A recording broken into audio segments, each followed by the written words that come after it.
settle. And I'd like to invite you to take a slow, deep breath in and exhale.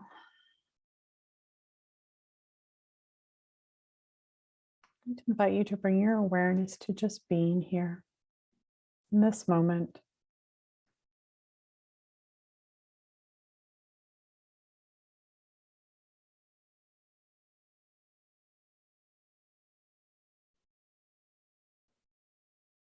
Perhaps bringing your awareness to your seat or sofa, whatever you're sitting on.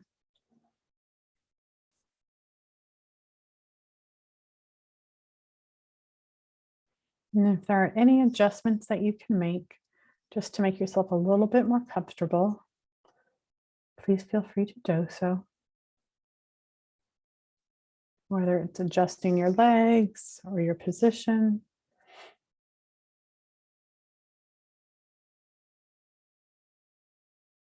Whatever it may be.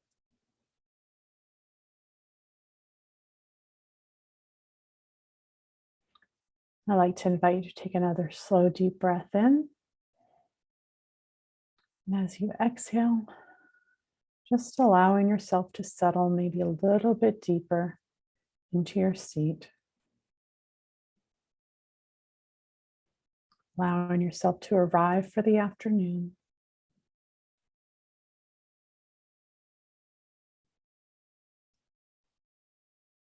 Perhaps allowing yourself to be open to the new information we're going to learn.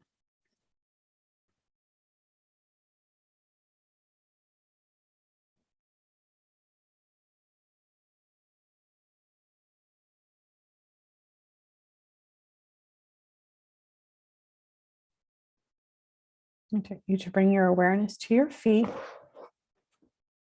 If they're on the ground, just noticing what that sensation feels like to have the ground below your feet.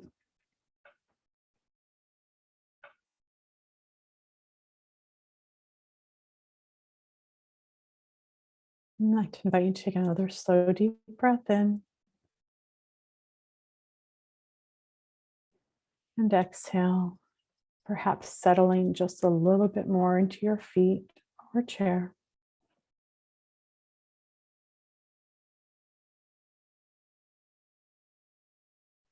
I'd like to invite you to bring your awareness to any sounds you might hear in your environment.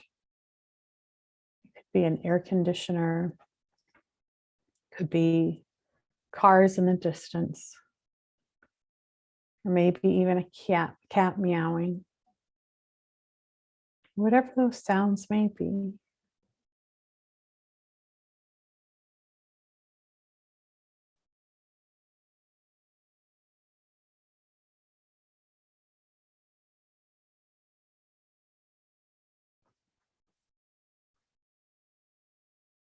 I'd like you to notice which sound is the furthest away. What is the farthest that you can hear?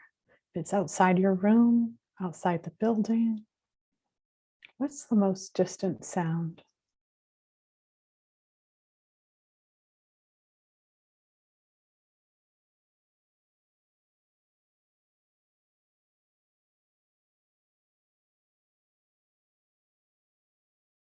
And just noticing it.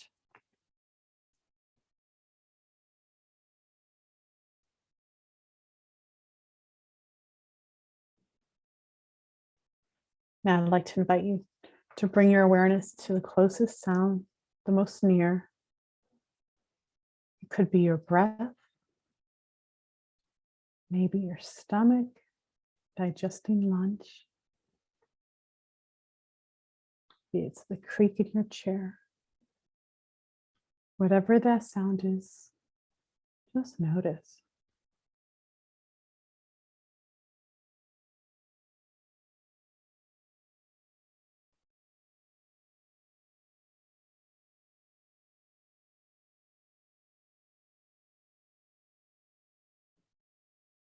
To invite you to take one more slow, deep breath in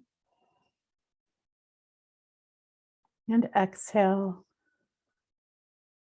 bringing your attention awareness back to your surroundings, back to your room. And slowly opening your eyes when you're ready. And I'd just like to invite you to take a moment just to orient yourself to your surroundings. Noticing what you see and what you don't see. What you want to pretend not to see, like my messy desk. I'll pretend it's not there.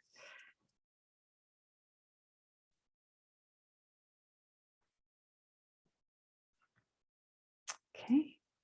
Well, thank you guys for joining in on that with me. Okay. Maybe we'll do one final little stretch just to kind of get our blood flow moving, because we're going to be going into lecture and we just had a nice lunch. So our rest and digest is wanting to kick in, I'm sure. Okay. So before we return to the lecture, are there any questions on the material that we've covered to this point? And remember, there are no silly questions. I have a question, Ginger.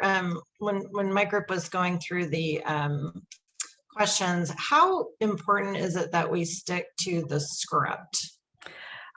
It's pretty important, just because they're asked for a certain reason they're worded that way.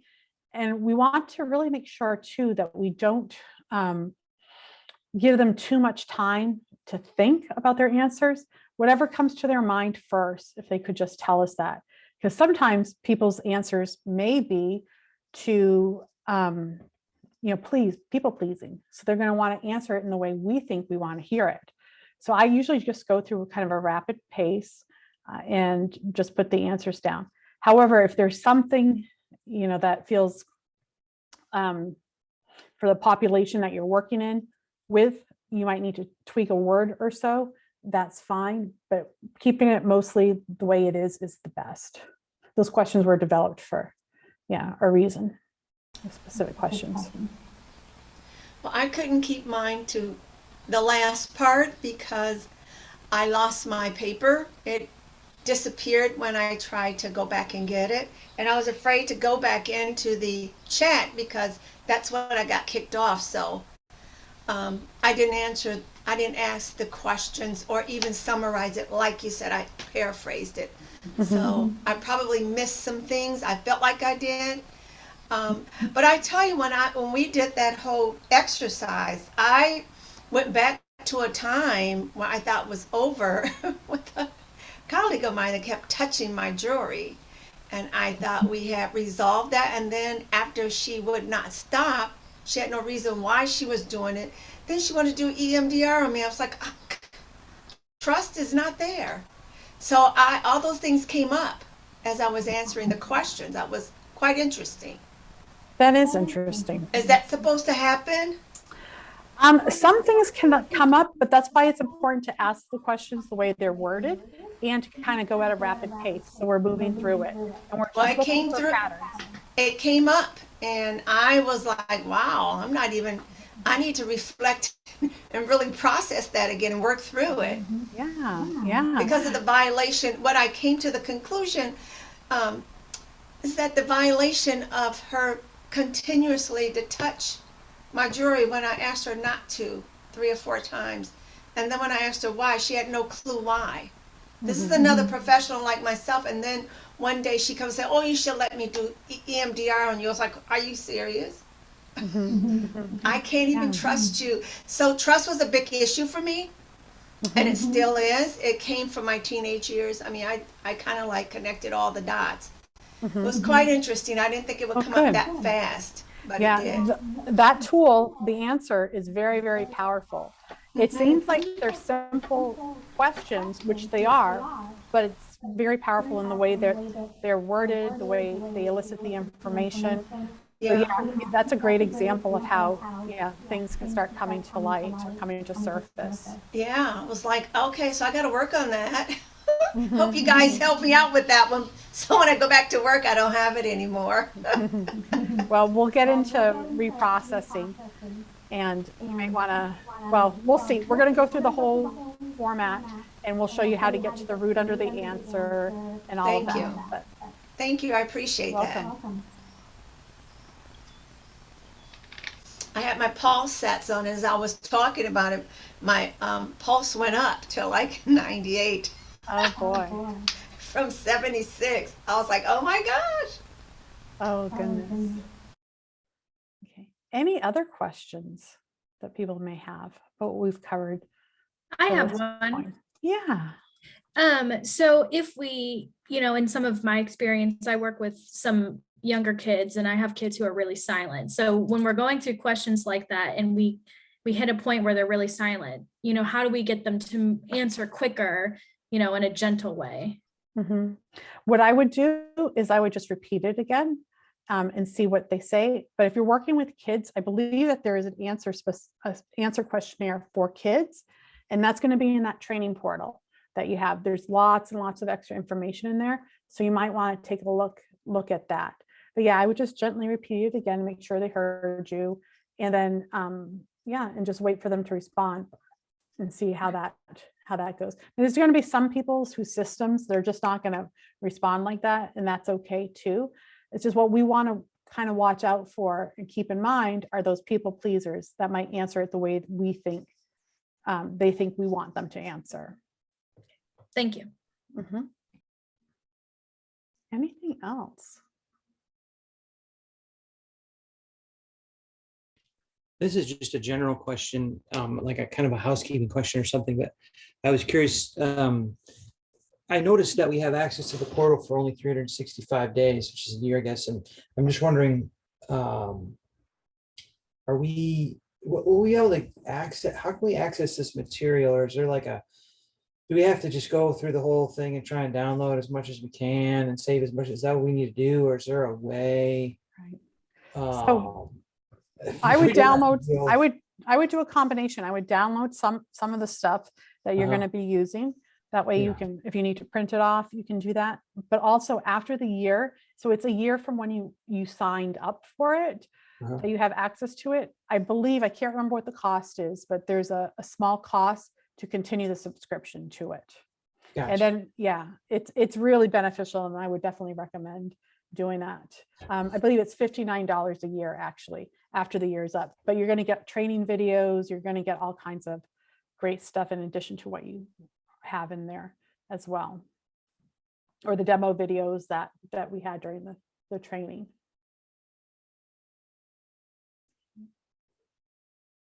Righty, anything else?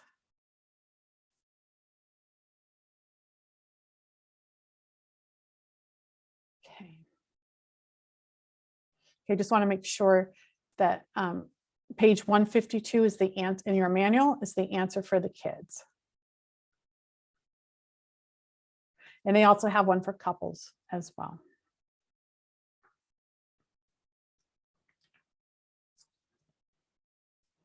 Okay.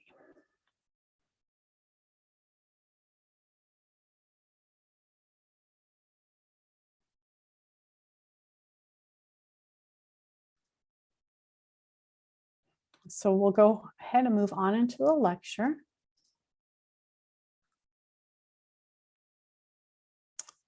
Okay. There we go. So what does SAFE stand for? Safety and Attachment Focused EMDR. So we've explored already why safety is important in the EMDR training and therapy, but now we're going to learn about the somatic and attachment theories that can create the safety for us. So we talked a lot about the nonviolence, using an invitational tone with our clients and kind of setting the atmosphere for a safe environment. So the attachment focus, we assess a client's attachment patterns prior to processing, because attachment patterns can be blocks to processing. So part of this answer questionnaire that we've been doing is going to help us start noticing these attachment patterns as well, start giving us some more information on the client. And remember that the AIP model, whatever happened in the past affects our present day. So whatever those attachment patterns have been in the past, that's going to be showing up here for us.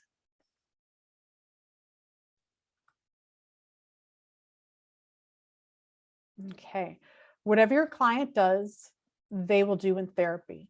So whatever that go-to behavior is, or if there is an attachment style, you'll more than likely see that come up in therapy, because that relationship, oftentimes, they still have those same responses that they did at an earlier age.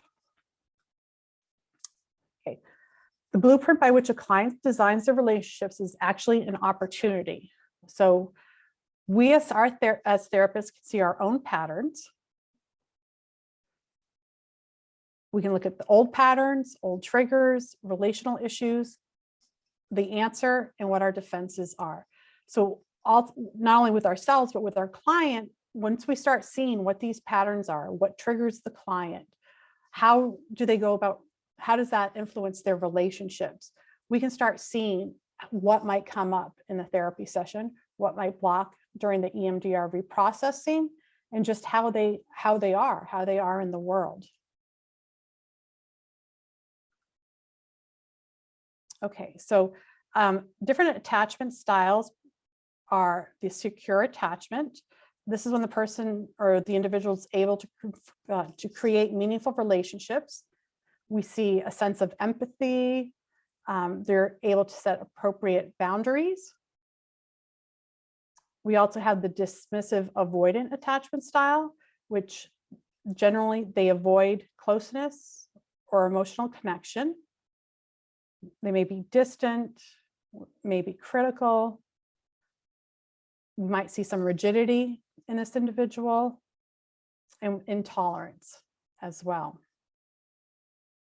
The disorganized attachment style, we often see it be a bit chaotic, insensitive, maybe explosive. It could even be abusive.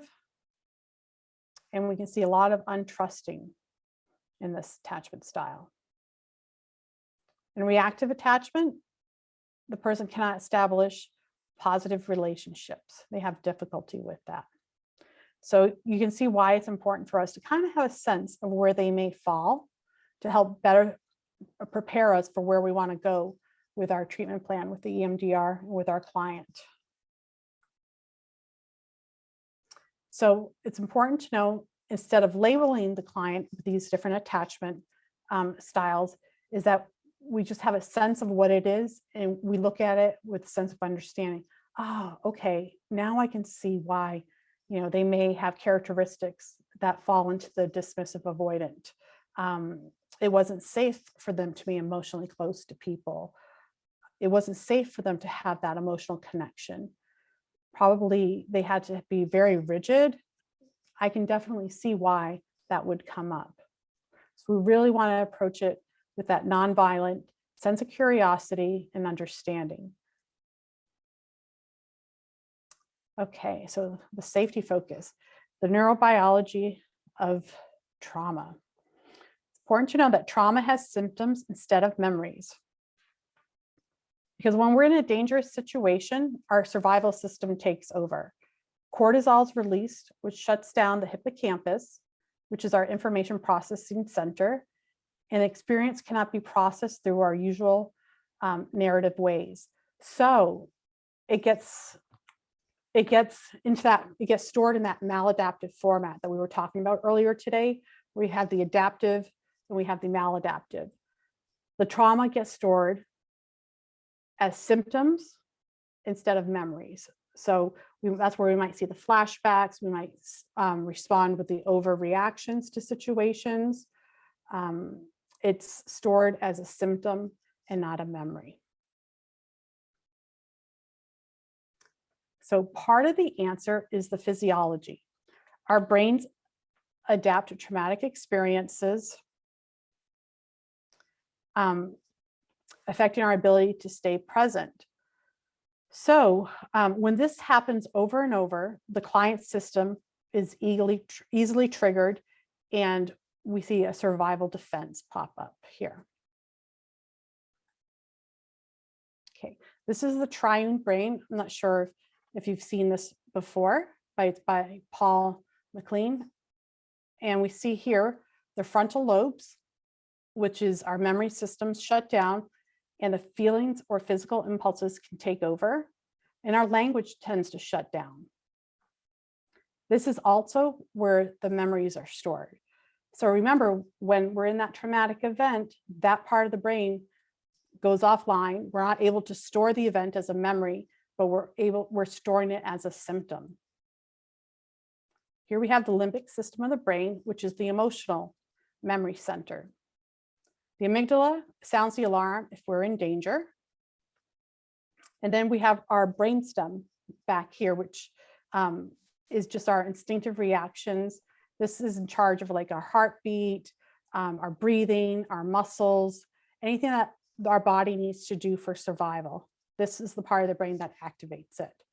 So when we're working with the brain in EMDR, we're activating this limbic system. This is what we're most interested in at first, so we can activate it, access that trauma, those symptoms that the client's experiencing, process it, and then the adaptive networks up here in the frontal lobes start coming on board, and eventually it can be stored as a memory that can now tell time and when it happened. When it lives here in the limbic system, it can't tell time. It just thinks that it's an active threat and it's ongoing.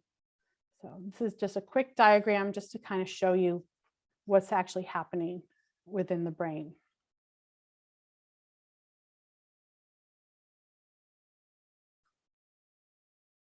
Oops, I'm sorry, guys.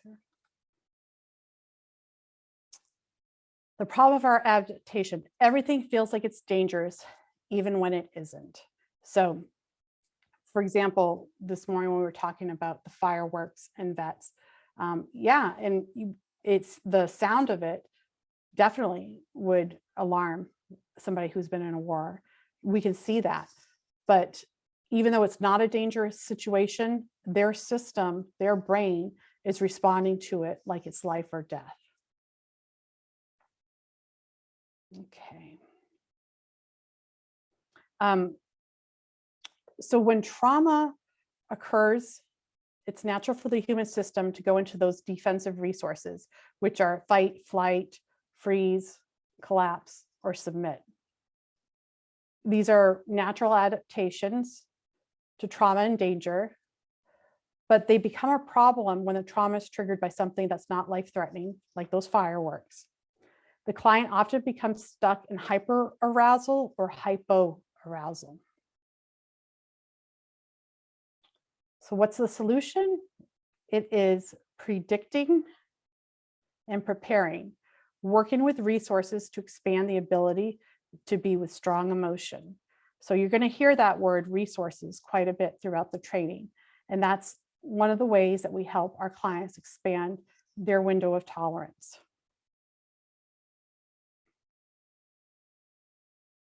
Okay, the window of tolerance is the optimal arousal zone for processing memories.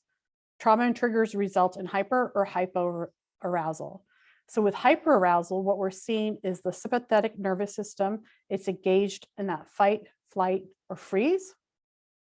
Our optimal arousal zone, we're able to absorb and integrate information, regulate arousal, be present in the moment, and have that dual awareness, where it's 1 foot in the present and 1 foot in the past.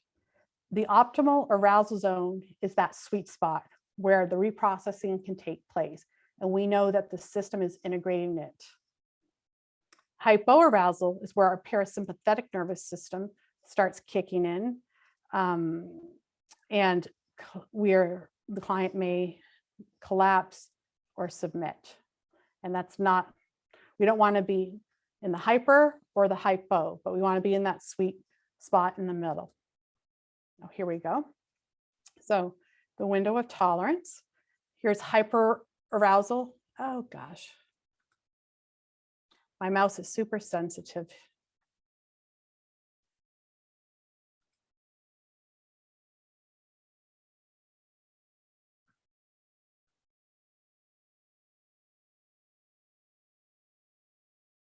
Okay, I'm not going to touch it so it stays. So here we have the hyperarousal, where there's too much arousal, unable to integrate. The system is not able to integrate. We're seeing the fight, flight, or freeze. The hypoarousal is too little arousal. They're still not able to integrate because they're under that window of tolerance. The parasympathetic nervous system is kicking in. We see collapse or submit. The window of tolerance, that sweet spot, is where we're able to integrate. We're able to regulate arousal. They can be present. They can have the 1 foot in the present, 1 foot in the past, the dual awareness.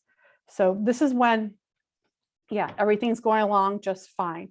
Some of the things to look out for is if they are freezing or what appears to be freezing or dissociating a bit when the client really isn't doing anything. When we get into phase 4, it'll be a little bit more clearer, but there is a part of phase 4 where we'll ask the client, what do you notice after we've done our BLS or our DOS? And oftentimes if in that sweet spot, one of their answers may be, well, I'm noticing that the memory's changing and I'm no longer in the room. We go again. What do you notice? I noticed that I was able to walk out of the house. So if they are hypo-aroused or hyper-aroused, we might see them just freeze up and not say anything, not be able to respond. Or it might take a couple of minutes for them to kind of come back online. And that's what I'm most concerned about, is I want to see, if there's too much arousal or if there's too little arousal, because the reprocessing, it's not as effective when it's out of the window of tolerance. Oftentimes, as new clinicians, people might be concerned that if the client's really upset, crying and carrying, just really emoting quite a bit, carrying a lot of emotion, that they may be out of the window of tolerance. That isn't necessarily true. A lot of that could be part of the memory, but as I was saying before, what I'm most concerned about is if I don't really see any kind of response, it looks like they're dissociating. And that's when I kind of start to say, okay, we need to get back into our window of tolerance here.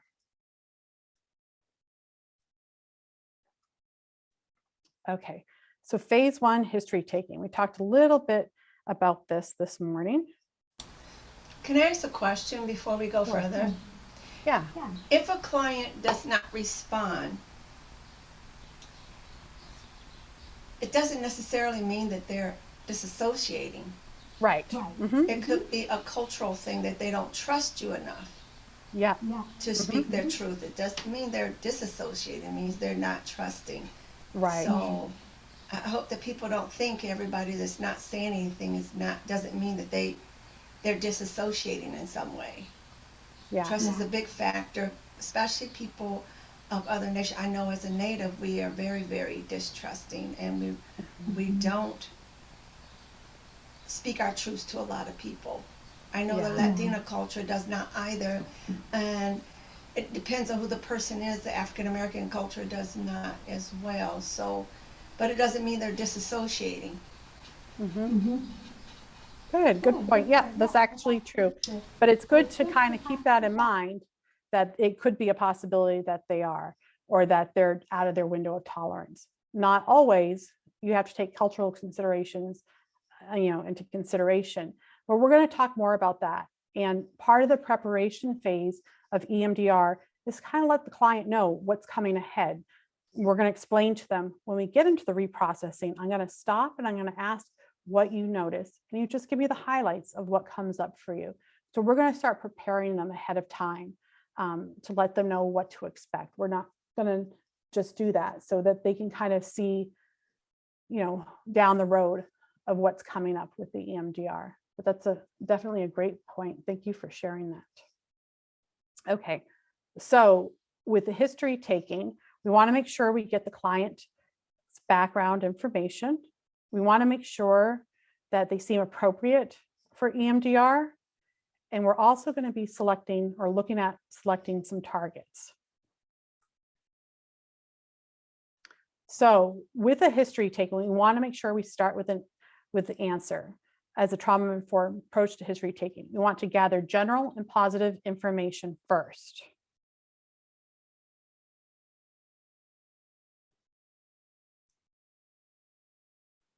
How does the answer concept help? It helps us by assessing the safety and stability of the client, giving us an understanding and allowing us to look for patterns of behavior, patterns of being.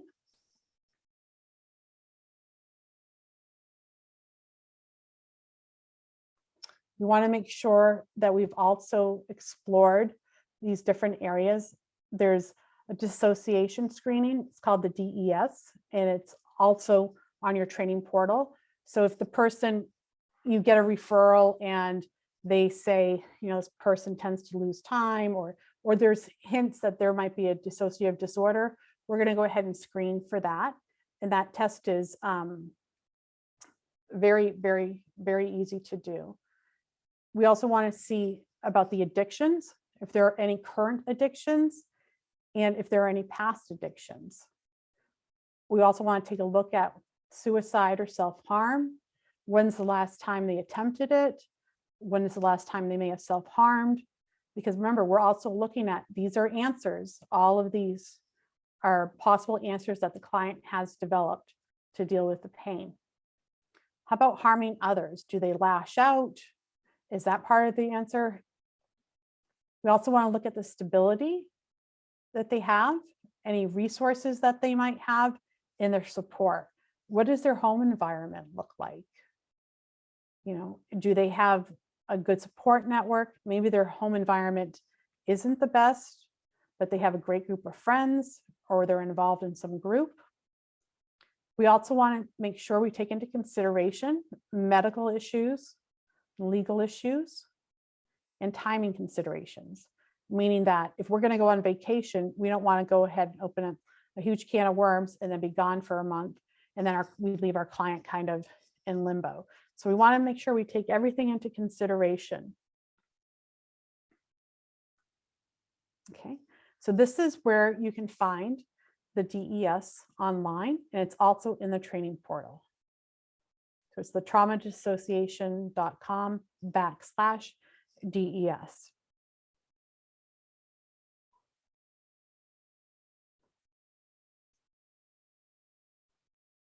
Okay, so treatment considerations.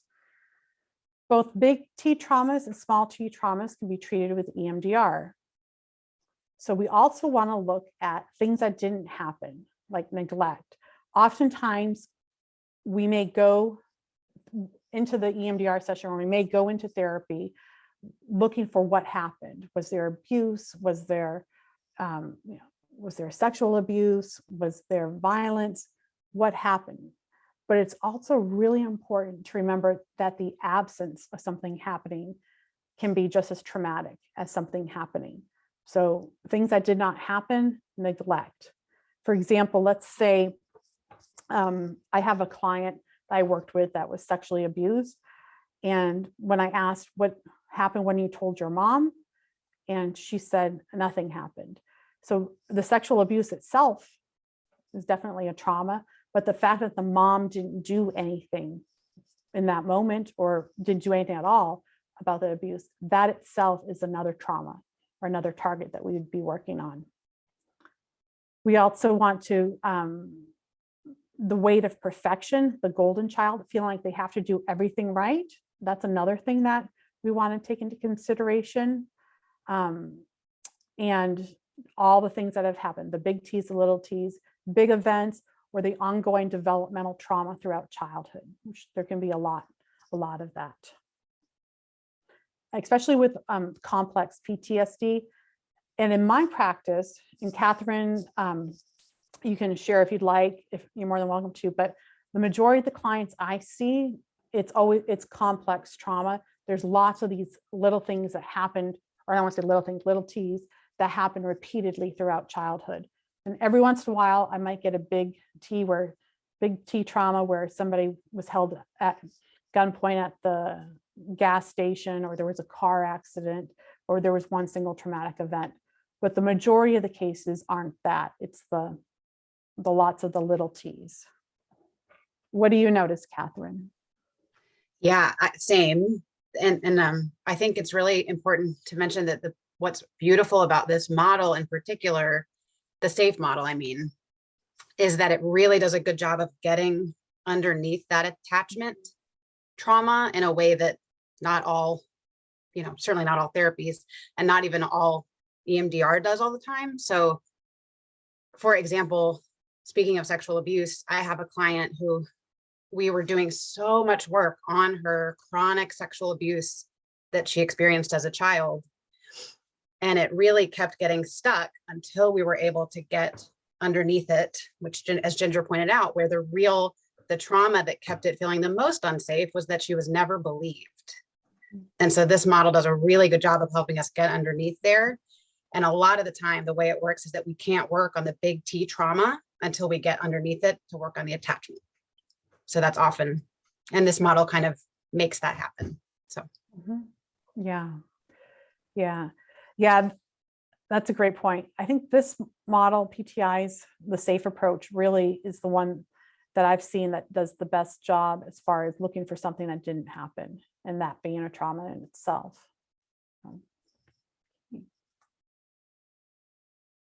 Okay, we also want to take into consideration the client's readiness for processing. Are we as the therapist ready, and is the client ready? We want to make sure that we have taken into consideration that AIP model, the adaptive information processing model, how the past affects our present. We also want to take into consideration, how is that memory stored? Is it stored with the symptoms? Are there flashbacks that are coming up? What answer is stored? What is the client's answer? How is that showing up for the client? How is their relationship? We also want to take into consideration what it's like to be the client. We want to take into consideration current stressors, cultural issues, and we also want to consider safety issues. We're going to get more into this, but during the preparation phase, when we go over mechanics, one of the questions that we're going to ask the client when we're doing the therapy online is if they're in a place where they're able to have privacy. I had a client one time tell me that that her boyfriend wanted her, he was very abusive, wanted her to record all of our EMDR sessions, and that she was supposed to do it without telling me. And he was going to have like something set up in the background so that he could see everything that we were talking about. So that's definitely not, and it's obviously not a safe environment, but there are lots of different ways that we want to make sure our client is feeling safe. So asking that question in a private place, we can feel free to talk. We want to make sure that the kids aren't outside the room listening to what's going on. We want to make sure that the time that we have with them is a safe time where they can talk freely. Okay. So how do we use the answer in phase one? During phase one, as your client describes their current symptoms, begin to use the lens of the answer. So as we're talking and engaging the client in conversation about what's bringing them into treatment, we want to start just viewing it through that concept of the answer. So oftentimes the answer is the problem, and that's what's bringing them into treatment. So we always want to keep that in the forefront of our mind, and also be curious, like, I wonder how that developed. And I can see how that possibly developed because it was keeping the client safe, whether it was keeping the client safe from pain or it was keeping them safe from another person. We're always wanting to look at things in the lens of what could their answer be, or how could this be an answer for the client? So even though the symptoms that they're coming into treatment for may be distressing, the symptom is often the reason why they're coming. It's the answer. So it was once adaptive, and it's now the presenting issue. In our AIP model, the adaptive information processing model looks at the adaptive response. So whatever they're coming into us with, you'll bet, or majority of the time, it's going to be what their answer is. It's gotten to the point where it's interfering with them living their best life. And it's no longer the answer, but it's the problem.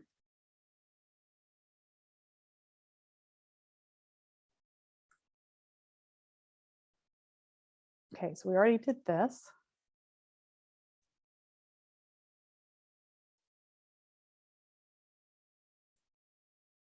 Okay.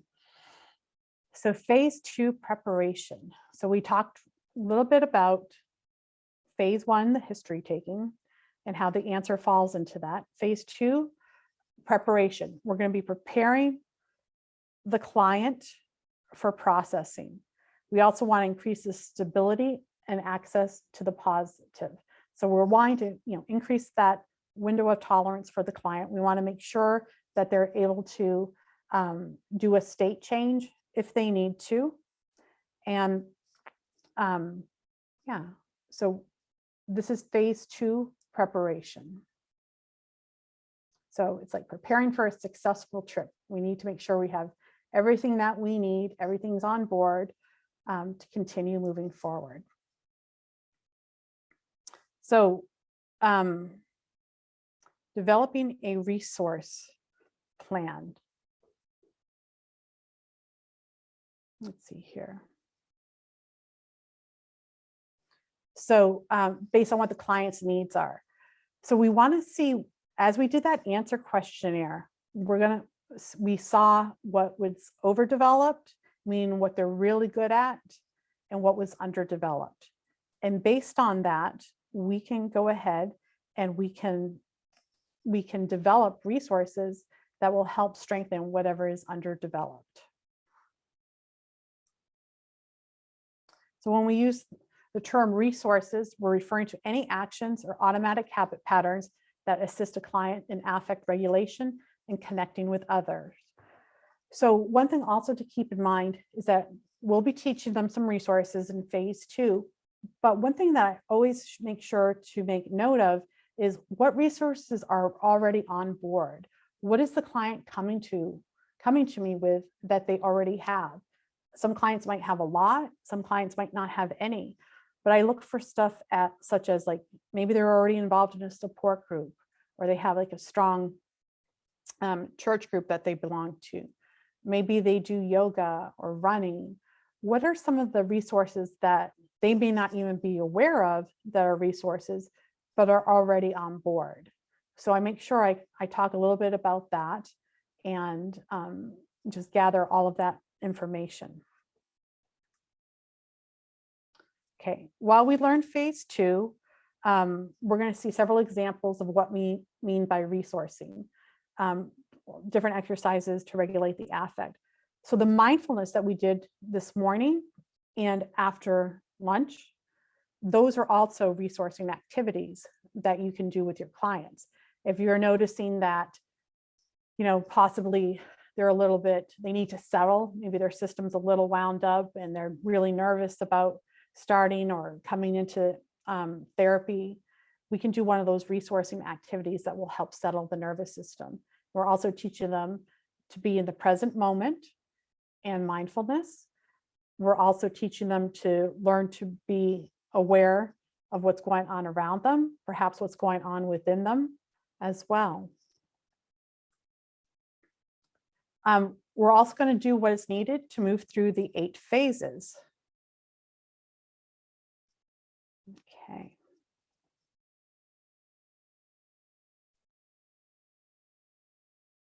So today we're going to learn how to understand the client and collaborate with them on resources.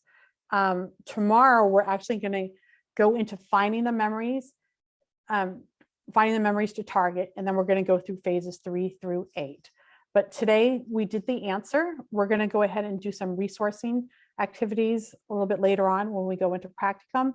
And your manual is fantastic. It has a whole lot of different resources that you can use.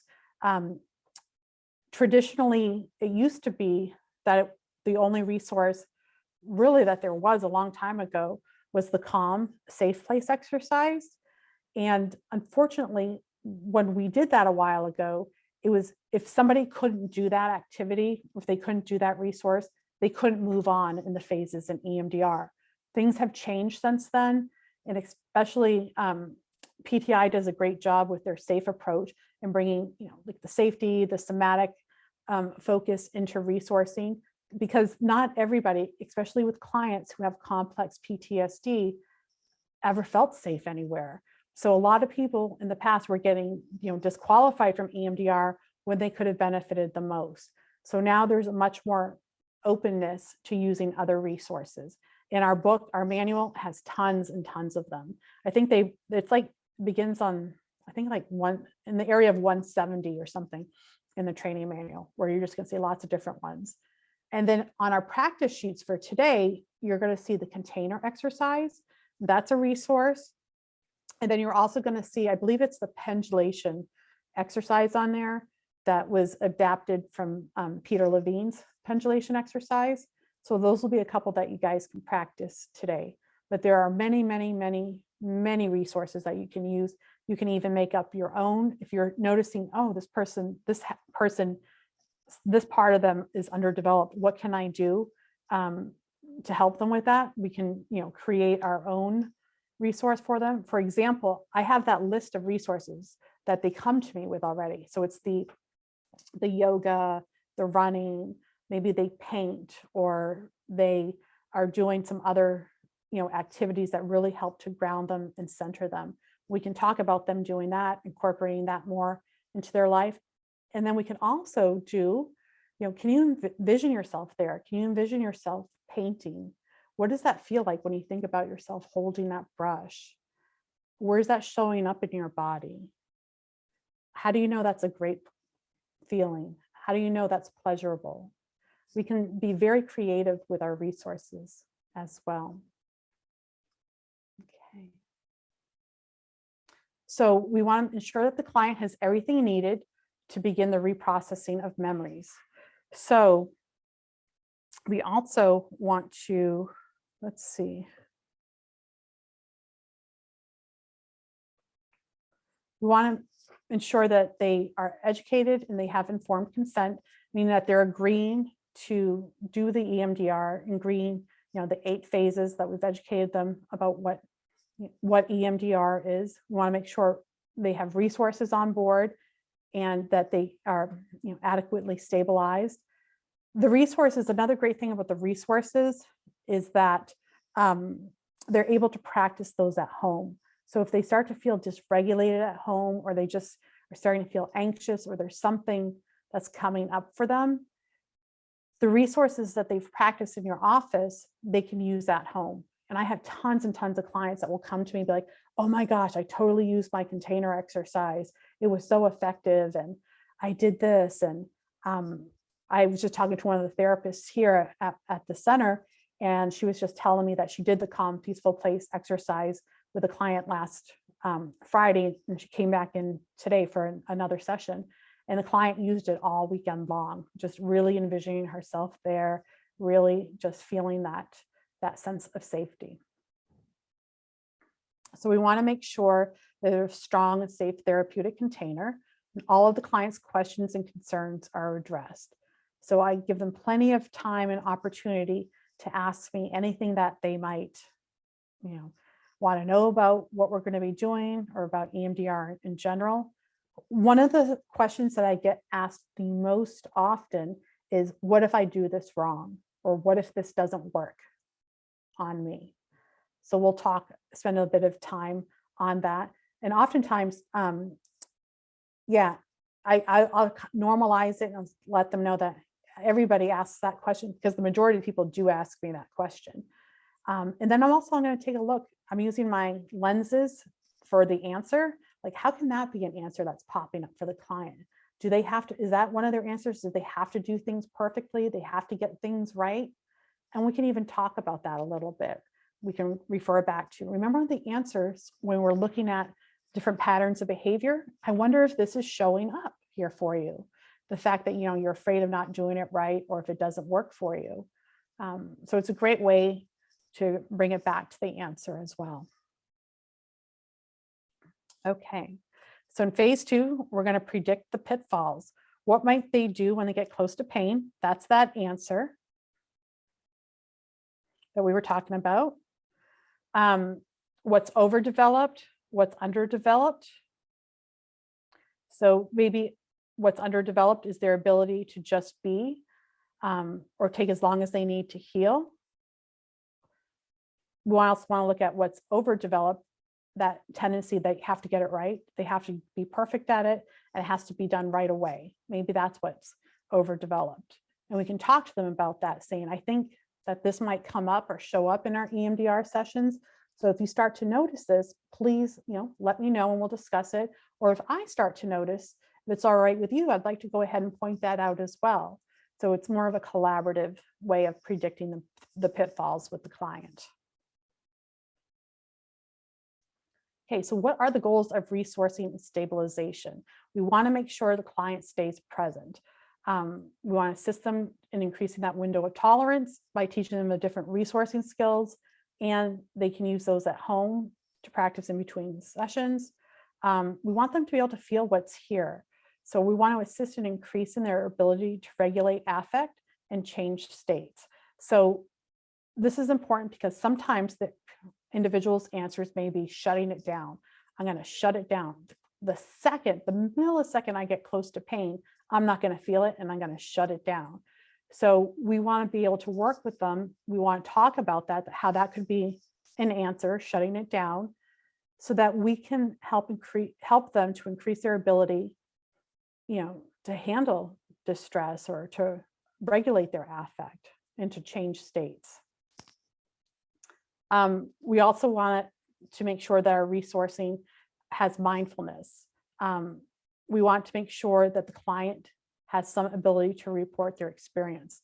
So that should be one of the goals, the mindfulness of some of the resourcing activities, because, and this is where this comes into play, in phase 4, when we're actually doing that reprocessing, the DOS or the BLS, we're going to ask them after each set, what do you notice or what comes up for you? And we want them to be able to be used to reporting what's going on in this present moment or what came up for them. We also want to predict the roadblocks. We want to have an idea of how that answer, the information we gather from that answer sheet, might be showing up or might get in the way of us reprocessing. Okay, so how do we know the client is ready? This is a great question, and I get asked this a lot by therapists. So we want to make sure that the client's able to go in and out of distress, that if they start to feel a sense of distress or disturbance, that they don't become completely dysregulated, that they're able to kind of touch into it and report what they're feeling and experiencing, and then continue to move through it and process. We want to make sure that the resources that we've taught them, that they're able to use at home. So if they're going to do the Calm Peaceful Place exercise, or they're going to do the container exercise, we want to find out if they are practicing those skills at home, because after our session, we're going to close our session. We often close it with a resource. However, things still may come up later on in the day or the night or the week ahead. So we want to make sure that the client has a way to contain that and to deal with that as well. We want to make sure that we've predicted anything that might come up in the session or may come up to interfere with the reprocessing. One of those things are when we ask about the substance abuse or substance use, we want to have an open conversation with the client and say, oftentimes whatever our answer is, our go-to ways of being in the world or dealing with pain may come up. So you might have that urge to drink. Not everybody does, but it's always a possibility. So what kind of safety plan can we come up with? Same with like if their answer is to self-harm, that urge may come up because we're touching into that pain that they haven't wanted to feel their whole life. Here we are, we're touching into it. So those urges might come up. So that's part of what we're talking about. We want to predict what will come up or get in the way. So we'll talk to the clients about that and come up with a plan. Like maybe they need somebody, if they have somebody, to come stay with them for a few hours after the session, or meet them at their home, or go and meet them at a coffee shop. It really just depends. Every client's going to be a little bit different.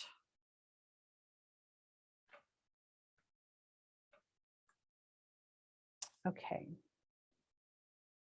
So this talks a little bit about complex trauma, may need more preparation and stabilization to develop resources, meaning we might need to spend a little bit more time in phase 2 if we have a client with complex trauma. Developing, increasing or working on what's been underdeveloped for the client. Whereas with a single event, we just might need a couple of resources with them to get them to the point where we can move on with them. So single events, they might have lots of healthy resources, multiple issues, some healthy resources, and complex trauma, only dangerous or survival defense resources. So with the single event, we oftentimes will see that they already have, it's easier for them to tap into some healthy resources. So they might have those friends, they might have positive experiences throughout their life that have contributed to their overall sense of safety or well-being. We often will see that with single events. They have multiple issues. They're going to have some healthy resources possibly on board. And with the complex, we often see that they come to us with not a lot of resources on board because it's been ongoing throughout their childhood, throughout their life. Okay. So that answer that we did, those questions that we asked,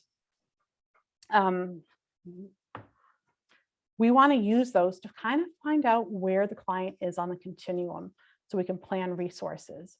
So that information that we gathered, it looks like you're really good at this, or the patterns that you saw from the answer. We're going to use this information from the answer to look at each of the below areas for the client. Where are they on each continuum? You'll use this to suggest a plan for building resources and preparing for reprocessing phases. Use the suggested resources based on the client's need. The resource instructions are found in the resource section of the manual. So the huge section that we have in the manual, you can refer back to it. So for boundaries, what was the pattern that we saw for boundaries coming up? Where would they fall on this continuum? Are they really good at being firm and setting those boundaries? Or are they more good at being flexible and not having such strict boundaries in place? We also want to look at verbal expression. Are they good at expressing themselves verbally? Is that something that's perhaps overdeveloped? Or are they good at listening, where maybe the verbal expression is underdeveloped for the people that are good at listening? We kind of want to see where they fall on the continuum of these arrows and develop resources that might fit and help to develop whatever is underdeveloped for the client. I have a question. Yes.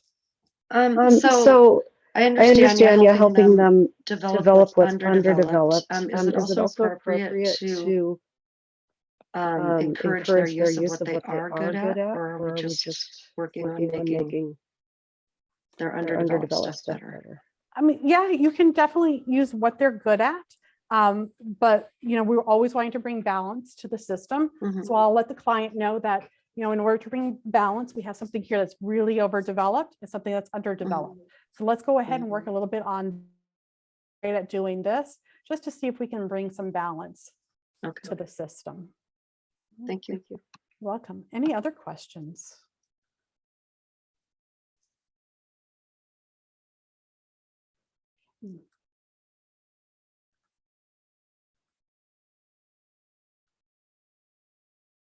Okay. So part of phase 2 that you're going to practice tomorrow are the mechanics. I'm sorry, I just want to ask a question about the boundaries. Is there a happy medium between this? Because you have the good at being firm, the boundaries, and then you have the good at being flexible. Where's the sweet spot? So everybody's going to be different. Everybody's going to Okay. be different. All of our nervous systems are different. And not only that, but these could be different depending where you're at. So I could be really good at being firm at work, and that's overdeveloped at work, but at home, it's underdeveloped. So we're going to take that into consideration too, that depending on our setting, it might, vary. But if we can get, more towards the center where there are situations we're good at being firm at and good at being flexible at, what we'd ideally like to see. Thank you. Mhm. Okay. So tomorrow we're going to go over, we're going to be doing the mechanics, and we're going to teach you guys how to do it online. So the mechanics online are different than they would be in person. We're going to talk a little bit more about the sitting position. We're going to talk about like the distance from the screen. If this is better, if I'm up this close, or perhaps this is better. We're also going to be talking about dual awareness, bilateral stimulation, moving the eyes. We can, do eye movements this way. We can also have our clients tap. That's another way to do the bilateral stimulation. We'll go more into that a little bit later. We're going to talk about the different sets, range, speed, direction, all of that more tomorrow. Okay. One of the things that we often tell our clients is that when we get into the reprocessing, we just want you to notice the experience. So it's almost like you're riding on a train and you're just noticing where you're going, but you're noticing the scenery passing you by. So when we actually get into the reprocessing, we're going to invite them to just sit and notice whatever their brain wants to show them. I always say you're a passive participant in this. Your brain's showing us what it needs to show us. It knows how to get to that place of healing. So we're just going to observe and be curious about whatever comes up for you. Some people do better with the analogy of imagining that they're seeing a movie. You know what the movie's about, but you don't know what's going to happen from scene to scene. So we're going to let ourselves to be curious about it. So kind of like in their mind, they're watching a movie. They're watching a movie on a screen and just watching it scene by scene. So sometimes it takes a few times for the client to get the hang of this, because oftentimes people are so used to directing their mind in a certain direction, or trying to at least. So being this passive participant is something new. And especially for individuals who their answer is getting it right and being perfect. Okay, so again, we always want to be invitational in our language. We want to invite them to experiment. We can always phrase it as like, I'd like to try an experiment and see if you'd be willing to try this resource that I think you might do well with. We want to work with whatever is present, even if it's the refusal of an invitation. So when I don't work with children or teens anymore, but when I did, sometimes the answers would be, I'd invite them to do a resource, and they might say, no, that's stupid. That's totally lame. I'm not going to do that.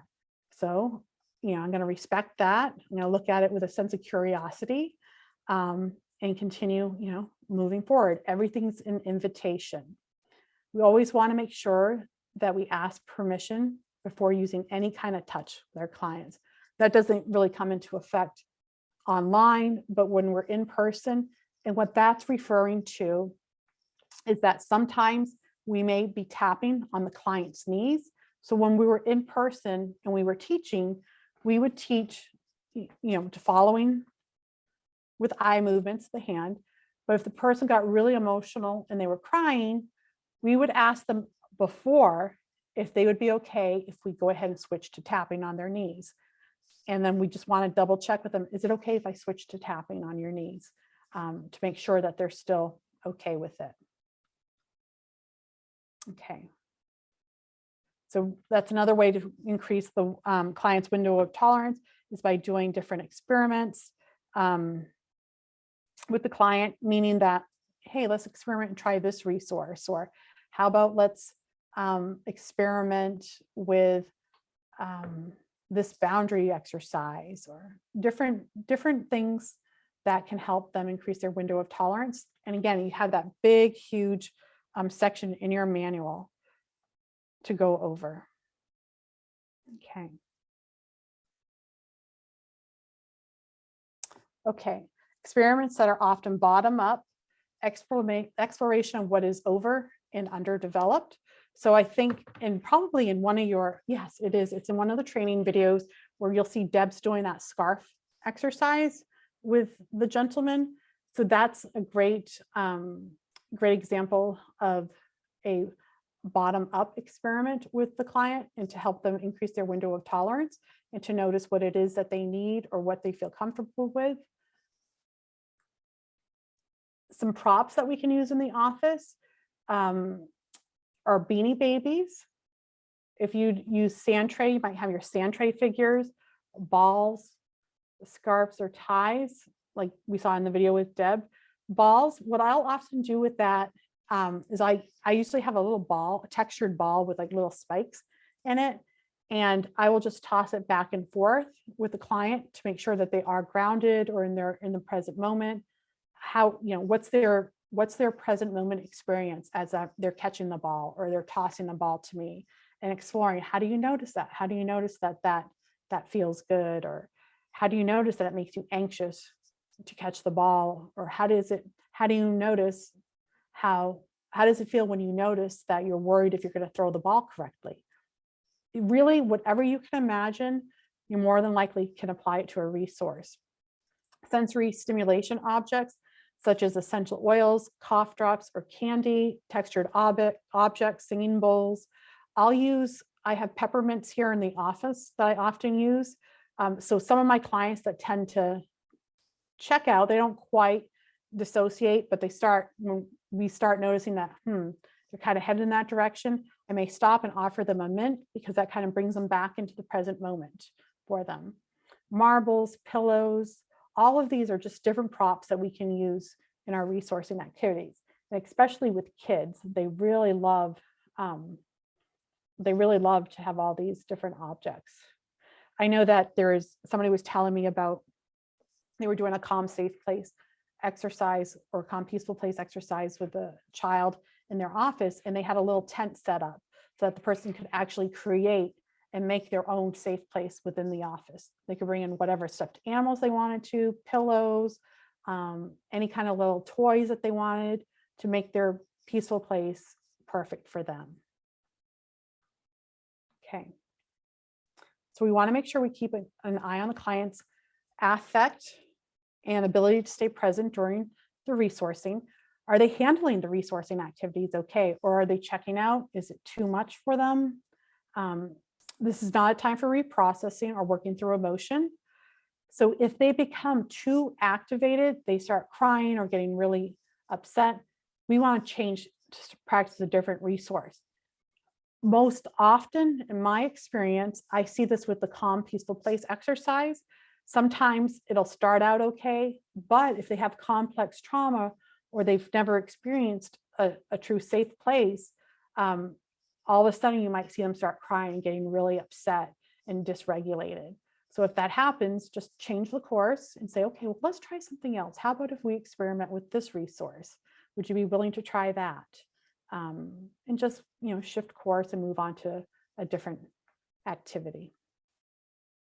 Okay, so experiments that offer opportunities to change state. The grounding exercises are breathing. Take a slow, deep breath in and exhale. Teaching them that. Anything to center themselves. Playing catch, like I did with my client, throwing the ball back and forth. An alignment exercise, which we'll probably do it tomorrow, where it's just kind of aligning the body and moving the body, just to bring more present moment mindfulness. The container exercise, this is one of the resources that you guys are going to practice today. That's on our practice sheets. And this is, I honestly think the container exercise is one of my most favorite exercises because, we can close the session with it. We can learn it in phase 2 for resourcing. We can also have the client practice that at home. We have the safe, calm place exercise. There's also the light stream and the spiral technique. And those are all in your resource section on your manual. And you're going to have the script for how to do it word by word. Okay. So, okay, so let me see here.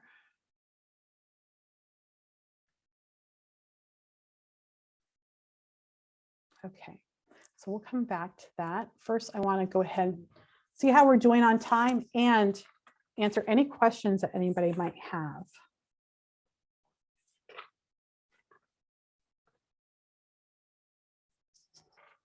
How are we doing in the chat here?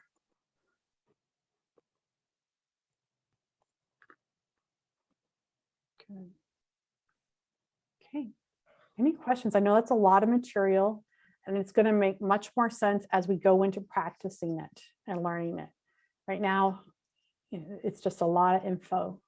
I just encourage you to let it wash over you and it's going to sink in.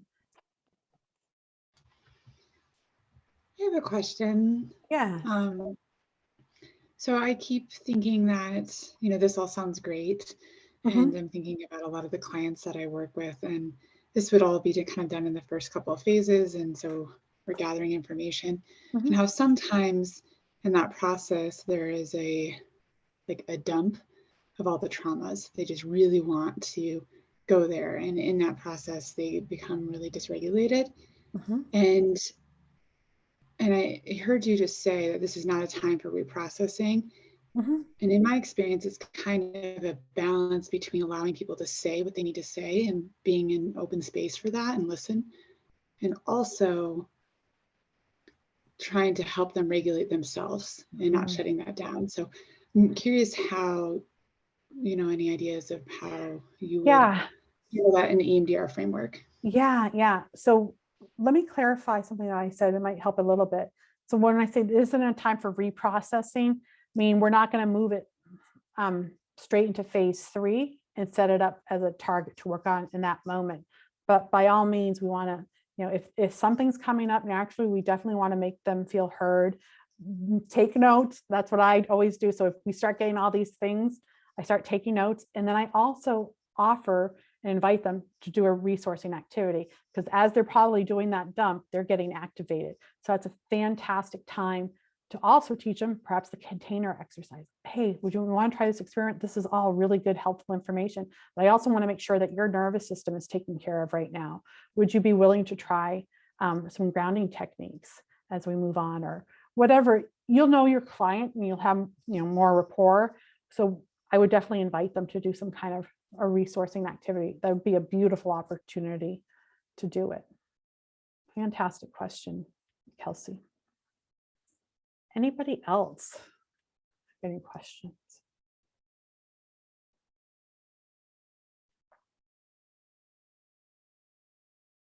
Okay, so we're going to go ahead. We're going to take a 10-minute break. If you come back at 2:27, we'll go ahead and take a quick bathroom break, get something to drink, stretch, do whatever you need to do, and I'll see you in 10 minutes.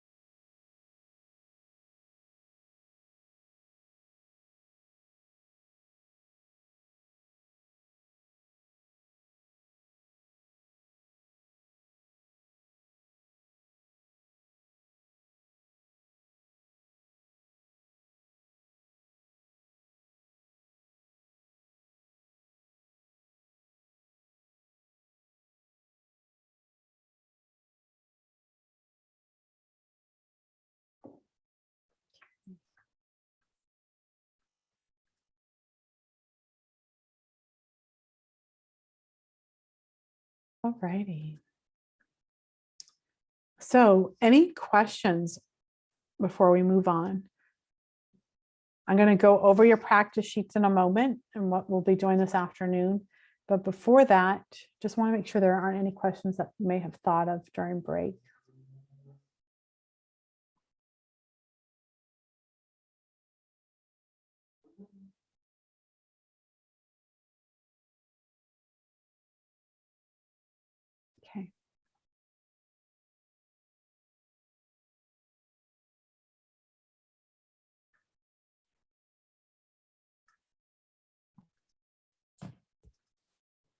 Can you just go over the whole presentation one more time? I'm just Sure. getting everything. Yeah, it's a lot of info. So remember, confusion is a sign of learning, and we're going to keep going over it and over it again through the next 5 days after this. So you'll get it. It just is a lot. It's a lot of new information for sure. Okay. So ideally, how many sessions does the preparation phase take? Like the history taking and the preparation generally? Yeah, it really depends on the client and what they're coming in for, how dysregulated they are, how regulated they are. But generally, the history might take 1 to 2, phase 1. Phase 2 may take 1 to 2 sessions. Sometimes it'll take 3 sessions. It really kind of just depends on the client. Yeah. I have a question, Ginger. This is Kristen. So I have some clients that I've been working with for quite some time and need to try something different because we're kind of stuck. And so do you start kind of with the same process, even if it's someone you've been working with for a while? Yeah, you'll have an idea of their history and what kind of resources are on board already.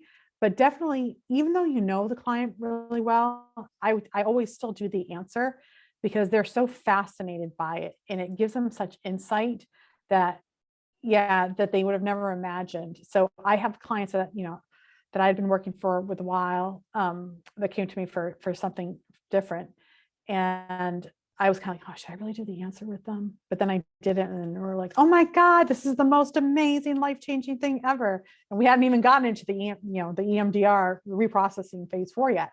So yeah, I would definitely do that. And you'll have an idea of what those are, the traumas are. But we're going to show you tomorrow and the day after how to hone in on where to start. So even though you have an idea of what's going on, there may be something else there that they forgot about. But we're going to show you how to find the root under the answer tomorrow. So that'll help answer some more questions. Ginger, can I I have a add? question. Oh, Go ahead. Go ahead. I was just going to Go add a ahead. little Go ahead. something. Please. Okay. Yeah, what I find is that the more I do EMDR, the more I spend time in these prep phases and the answer, even with clients. Like I have clients who we have actually gone back and redone the answer questionnaire because they wanted to, because they gained so much insight as they were reprocessing. So after doing, 5 huge reprocessing sessions, they actually wanted to go back and do the answer questionnaire again because they had gained better insight and more compassion and just so much understanding of their answers that they wanted to go back and do it again. So I find, and I it's certainly Ginger's right that it's typical to spend 1 to 2 in these phases. And then sometimes there's clients where you'll spend, I've spent 6 months in phases 1 and 2. So for clients whose answer is dissociation, or for clients with just lots of complex trauma, there's all kinds of reasons why you would spend a long time. And I just always find the more I do it, the more important the answer is. And it isn't like we're rushing into reprocessing, because you find that all the work you do in the beginning is what helps to have reprocessing go really well. So That kind of answers part of my question. I was going to ask if you have someone come in and like they want EMDR and they've never really done in-depth counseling before. Do you jump right into it, or do you spend time like just establishing a relationship and all that? So it depends on what they're coming in for. But yeah, I would spend, just like Catherine said, spend time in phase 1 and phase 2. And part of the resourcing for that client might be establishing rapport with them and spending some time talking with them. That might be what they need. But yeah, usually going through the answer and following the phases, that rapport starts getting established pretty quickly. Especially the answer. I know I keep saying this, but it is seriously the most amazing thing. And it seems so simple, but it's so in depth, and it really just, the self-awareness that they gather from that is just amazing. And it would be interesting to see how they've changed. And I bet, Catherine, their answers change a bit on what they say, because they have more self-awareness now and more understanding. So the second time, third time around, it'd be very interesting to see how they compare. Yeah, for sure. I also think it's interesting because we're not, so I think, so part of this training is like, you've been doing either, maybe you're brand new to doing therapy, or maybe you've been a therapist for 40 years and this feels like a really new model, and it is, right? But what you'll find is that we're not actually asking anyone to go in and turn into a robot and not build rapport, right? You're just doing it after this training, you'll have new insight into what you're bringing, right? And so you just have a different sense of your own answers and how they're showing up, but you're still being the human that you are with your client and building rapport. It actually feels important to say that I had a graduate student contact our practice because she wanted to do a study on like EMDR versus other therapies. And her whole basis for it was studying EMDR because you don't build rapport. And what would that be like versus EMDR, versus another like cognitive behavior therapy and building rapport, right? And I ended up writing back and saying, I'm really sorry to do this, but your study is not gonna, like, that's actually not true, right? Somewhere along the line, it became, popular to think that EMDR involved just like this technique where you just do it and you're not building rapport.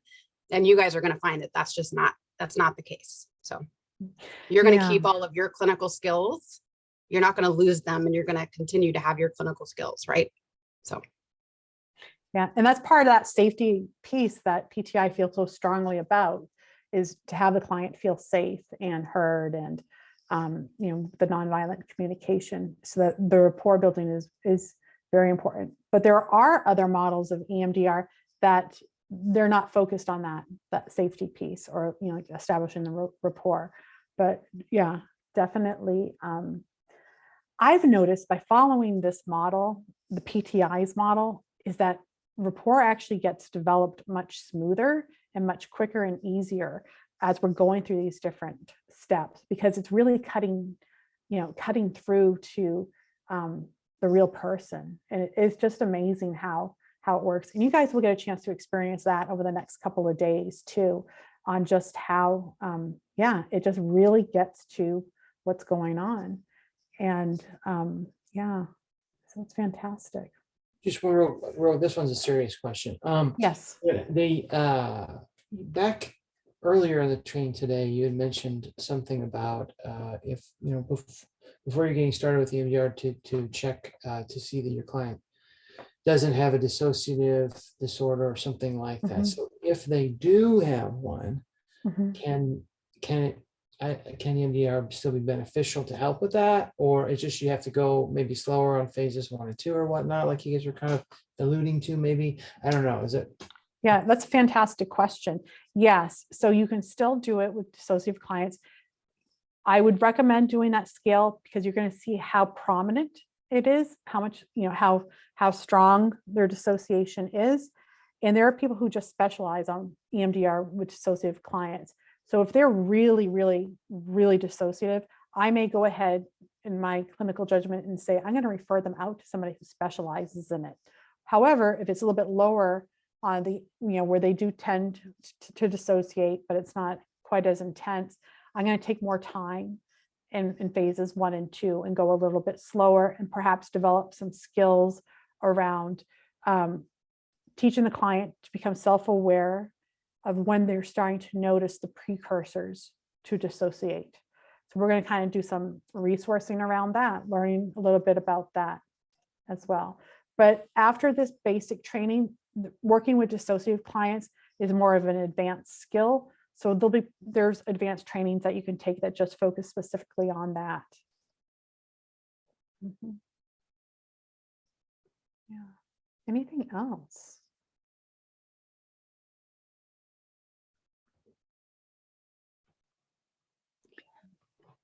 Can I just add that the safety piece from my own experiences, like it's their nervous systems truly felt safety. It doesn't matter if they claim they feel safe with you, or even maybe I, as a clinician, feel this is a safe enough environment. We've been kind of building a good rapport, yet it's deep down in that their nervous system. Part of them just can't allow the really vulnerable part to be here. Then it takes time to really build up the safety. That's the case. Those cases, the preparation can take a long time.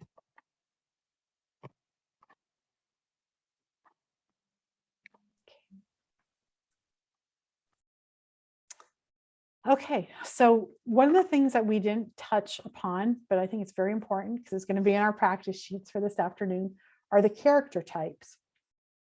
So this is something that you guys will use for your own like educational purposes and to help discover with your client what might be overdeveloped or underdeveloped. This isn't something that we're going to give to our clients and tell them to pick or, you know, let them know, I think you're the emotional one. This is just for our purposes and for practice purposes, training purposes, and to help us, as I said, discover what's overdeveloped and underdeveloped. So there are different character types. Oh gosh, here we go. Okay, there are different character types. And as you can see, there's the invisible one, the emotional one, the nice non-threatening one, independent one, the rock, the chameleon, and it goes on, the hero, the doer, the life of the party. So with these character types are also negative beliefs that we have found are common amongst the people who fall into these categories. So for example, the invisible one of the negative beliefs that often comes up for these individuals are, I'm in danger or I'm going to die. One of the things that might be overdeveloped is their ability to disappear, to not be seen.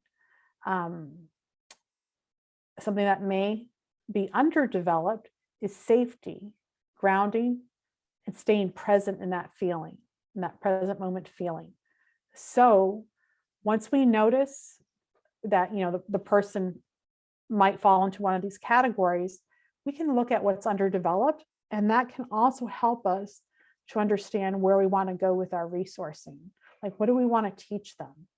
So we'll refer to this, say, okay, I'm going to teach them some grounding techniques, and maybe I'm going to teach them some staying present.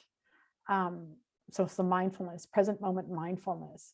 So this is how you can develop resources to do with your clients. It's by taking a look at that. And here, something that they needed to hear, you're welcome here, you're safe now.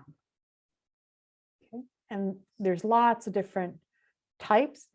And oftentimes, depending on where we are in our life, and depending if it's pre-post therapy, we can fall into different categories. And we can be more than one category or more than one character type as well. Okay. So actually, let me see here. So these are our practice sheets. We're going to go ahead and practice or break into our practice groups of 3. And this is creating a container exercise. That feels like a tongue twister to me. Creating a container exercise. And this, we just read the script, and this will teach you how to go about doing that. Okay. We've already done the answer. But I would like you, if you haven't had a chance to look at the patterns, I'd like you to go ahead and do that and do this part. But also what will help you better understand this part is if you, amongst yourselves in your small group of 3, can answer these questions. So this is more of a collaborative part in the practicum today. How do they regulate affect? What relational patterns are you noticing? Just being curious about these different aspects will help you see what they're overdeveloped and underdeveloped in. Okay, And then we're going to use the arrows and we're going to take our best guess as to where they might fall in this continuum. You know, are they good at being firm? Are they good at being flexible? So we're going to go over this with our client, whoever's, you know, the client today. And this is a clearer picture of the character types, a nice chart for it, so that you can refer to this as you're answering all the other questions. You're looking at the arrows and you're looking at what's overdeveloped and underdeveloped. So after doing this questionnaire or discussing the answer patterns, this will help you also identify, well, I think they're the invisible one. So with the invisible one, they're really good at disappearing. That's overdeveloped. They're really good at survival defenses. They're underdeveloped, or it's more difficult for them to feel safe and feel grounded. Okay, so you want to go ahead and discuss that as well. And then finally, there is the pendulation exercise at the end. And I'll have you guys do that as well. So you're going to have two resources, the pendulation and the container exercise. And I'd like you to finish up the answer questionnaire by looking at the patterns, looking at the character types, and then doing this part as well. Okay. Alrighty, so we're going to break down to our groups of 3. And the assistants and I will be going around, and I think everybody should have our number. Texting is the best way to get a hold of us. So if you could text and let us know, hey, this is blank blank from group A. Can you come help us? I have a quick question on this. And then I can move from group C to group A and come help you. So any questions before we break down? So everybody's going to have about 45 minutes each to go through this. And then we'll come back together at the end of the day as a big group, kind of debrief, see how it went for everybody.